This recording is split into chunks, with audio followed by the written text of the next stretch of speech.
The first thing people noticed was the scar, cut across the left side of her face like a lightning bolt, frozen in time, raw, jagged, impossible to ignore. In a town where everyone knew everyone, she was the kind of stranger people stared at, whispered about, and quietly avoided. She rode in just before sunset, dust clinging to her worn boots. Her coat too heavy for the season, her eyes carrying a weight that didn't belong to someone so young. No one asked her name, but everyone remembered her face. She tied her horse outside the only diner in town and stepped in like she didn't care who watched. Conversations died instantly. Forks paused mid-air. Even the jukebox seemed to hush itself. She walked to the counter, sat down, and said, in a calm, steady voice, "Coffee." The waitress hesitated, eyes flickering to the scar, then back to the girl.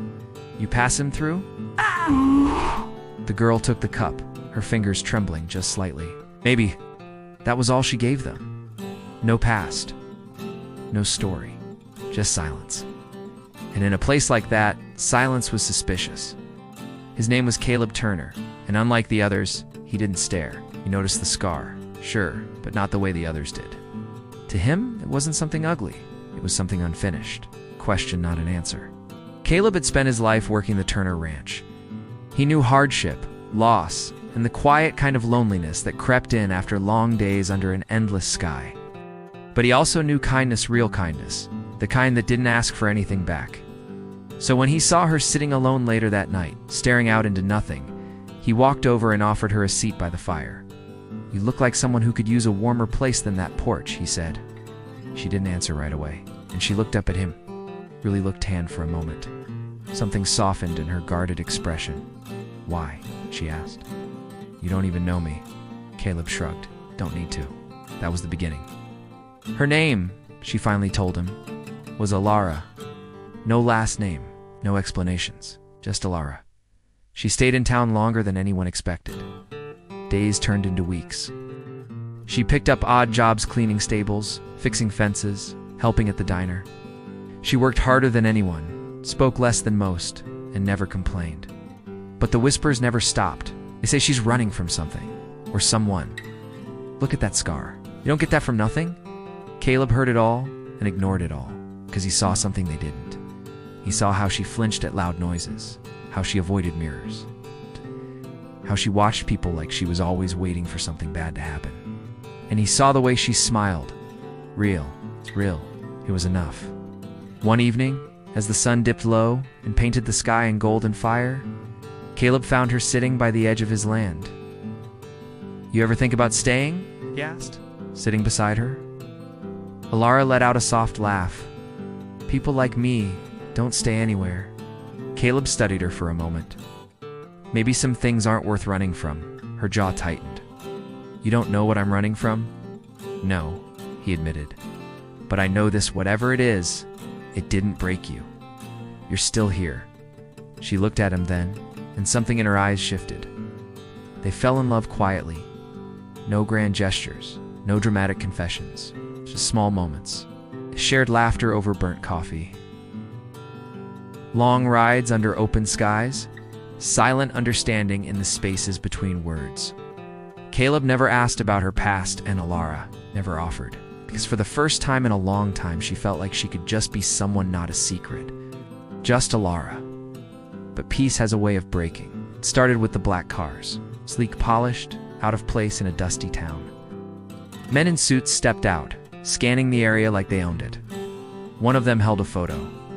Her photo. By noon, the entire town knew. They're looking for her. Who is she? Caleb found Alara at the edge of the ranch, her horse already saddled. "You're leaving," he said, the words heavy. She didn't deny it. "Because I was never meant to stay." "For once," Caleb said, stepping closer, "can you just tell me the truth?" She froze, and then she broke. "I didn't run because I was weak," she said, her voice cracking.